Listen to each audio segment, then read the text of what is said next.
As a Probashi Bengali, I get excited when I see vegetables like Pui Shak. So even though it's Barshakal, I just could not resist myself from making some shak for Prothom Pat. Follow my channel for this Bhapa Pui Shak is a delicious deviation from normal Pui Shak chachuri. And you know what? It requires just two ingredients, Pui Shak and narkil.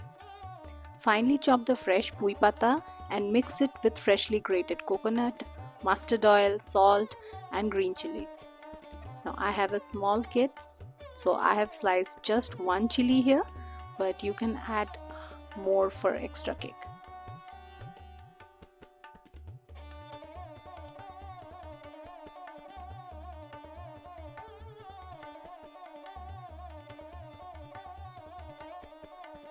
Now steam this mix for 10 minutes or so.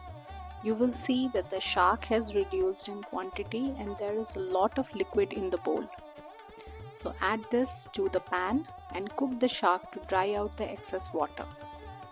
Serve it with some garam bhat with a topping of kashindi for just the right amount of kick. Next time, try this recipe and let me know.